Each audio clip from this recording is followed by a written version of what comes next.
नका, कारण तुमचा पप्पा आहे ना त्या प्रतापगडावर आला नव्हता, त्याला आणला होता. अरे तो मेला नव्हता, त्याला मारला होता. आणि अफजल खानाच्या औलादीनं त्याला पप्पा पप्पा करू नका, कारण तुमच्या अफजल खानाला, तुमच्या पप्पाला आमच्या बापाने, अरे त्या प्रतापगडावर आमच्या बापाने छत्रपती शिवाजी महाराजानं 2 मिनिटात टोकला होता. कसा टाकला होता?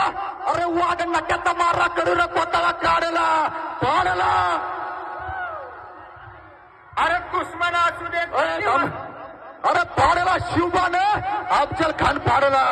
बोला छत्रपती शिवाजी महाराज के. ज्यावेळेस या शिवजयंतीचं आयोजन करण्यात आलं ज्यावेळेस कॉलेजकडून आम्हाला परवानगी नाकारण्यात आली,